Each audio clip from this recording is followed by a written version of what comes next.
Everyone's chipping in their 2 cents, so I figured fuck it, me too. So here's the Thesto version of the Richard2 trigger botting video.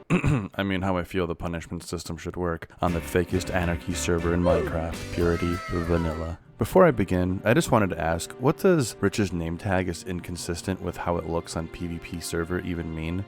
Well, I asked Boone, and he showed me a screenshot of Rich on PvP server versus what Danger Mario submitted. Rich's name tag doesn't match on Danger Mario's video. Could this clip be from before Rich's name was formatted that way? Or could it mean Danger Mario is fabricating this? And I'm assuming we have been refused access to the unaltered, unedited video, and the date of the incident is about the same clip. So why hasn't Danger Mario released a date or any other info that can help the staff find proof? Unless there is no proof, and it was just fabricated. But we are not here to make assumptions and get into conspiracies. We are here to discuss how I feel the punishment system should work on a server like this. Appersu made a video following up on Danger Mario's Staff Exposed video with his own suggestions on how the punishment system should work, and he had some interesting ideas. So we'll get into how I feel about Appersu's system soon.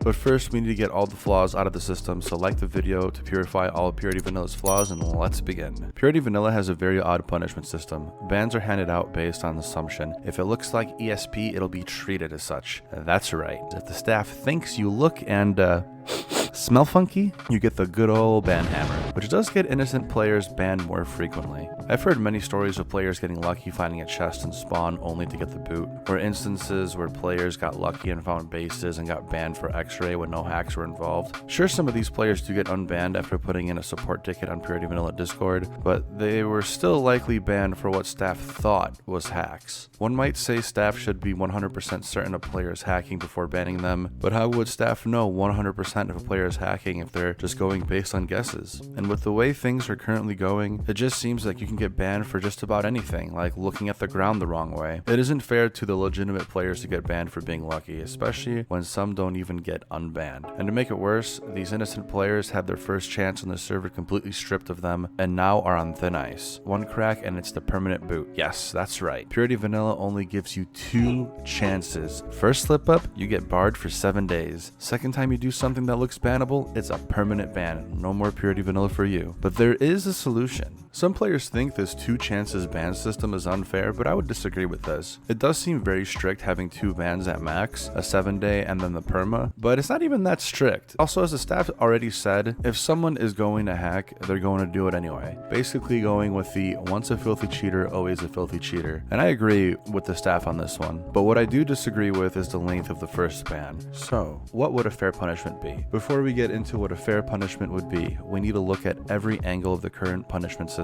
and proposed systems to be able to create punishments that will work as fairly and effectively as possible. What is PurityVanilla's punishment system? Well, as I mentioned earlier, it's a 2-strike system. First mess up results in a 7-day ban, and the second mess up results in a permanent ban. All based on, you guessed it, you smelt it, you dealt it. Some may say this system should be changed. Some may say there should be 2 systems in place. Let's dig into what Appersu had in mind. Appersu, in his video, presented a new ban system proposal, which has 2 systems in it. One for 100% concrete evidence, or an objective offense as he calls it, which will get a stricter 14-day ban, which I agree with, and then the perma ban. And then the other system for if it looks like Triggerbot, we'll treat it as such, or a speculated offense, which has a 5-day ban, followed by a 7-day ban, and then the perma ban. This system would give the players who did just happen to get lucky an extra chance to be on the server and not as strict of a sentence, but unfortunately the system still comes with an issue. Innocent players are still going to get banned with this. But on the bright side is, at least they'll get an extra chance. Think of it like getting caught for stealing a Snickers bar from the gas station, and you go into jail except you never stole anything, and the gas station thought you did,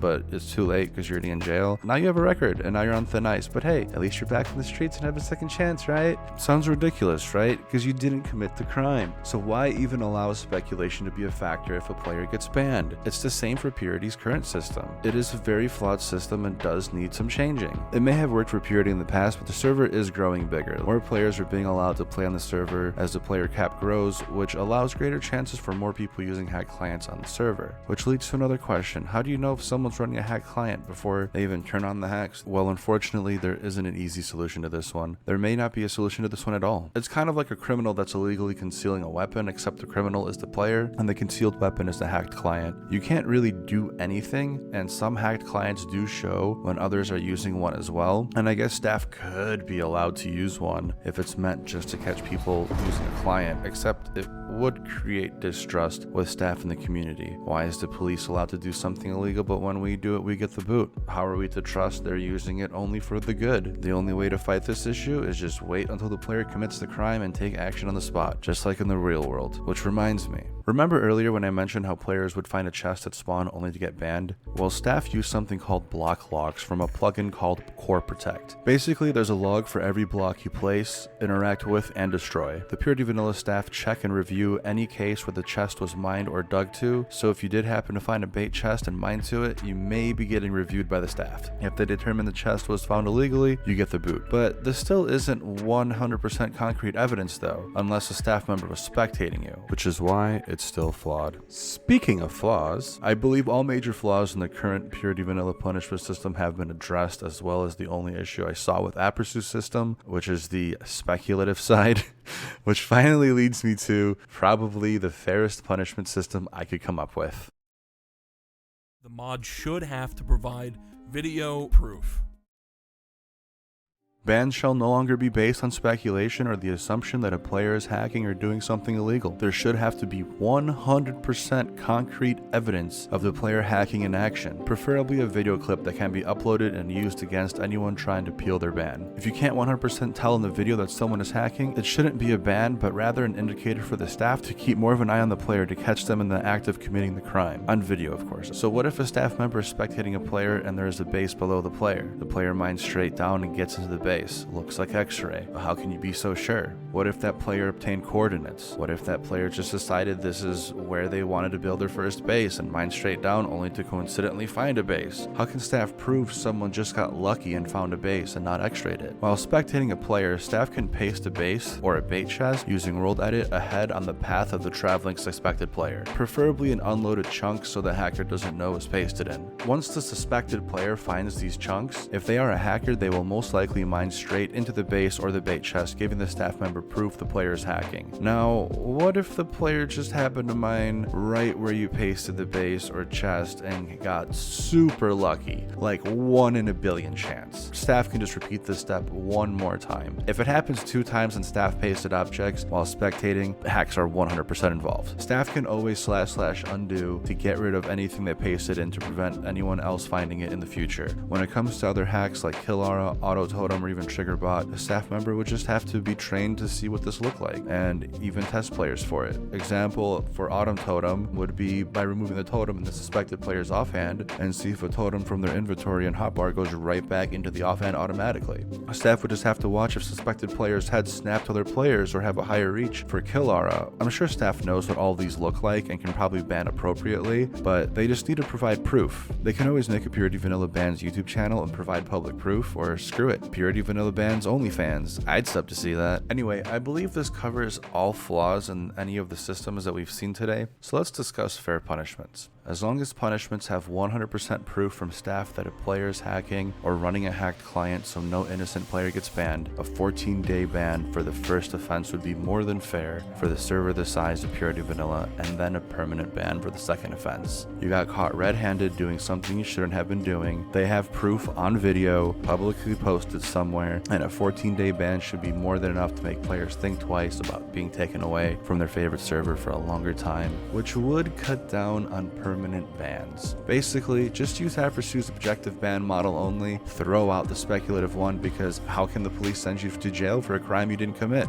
Unless there's corruption. Did Yulo really badman to know his Pearl was compromised? Is Rich a hacker? Is Urk bald? These are just topics for another day. Unless staff actually isn't that bad and we're just overreacting. If I get enough info, then it'll probably be in a future video. If not, I'll make it a Discord post over on my Discord server, which you should totally join, by the way. Anyway, back to the punishments. And when the server gets bigger and the time is right, the punishment system would just need to be tweaked. And I feel a final tweak to make that first offense ban length set to 30 days would do the trick. Like seriously, if you just want to hack on the server, why are you here? If you get banned for 30 days with proof against you, you probably won't ever come back to the server. And why should you? You just want to hack and the server isn't really about that. And if you ever decide to clean up your act and rediscover the server, you at least still have that one last chance. This is Thesto, signing out. Peace.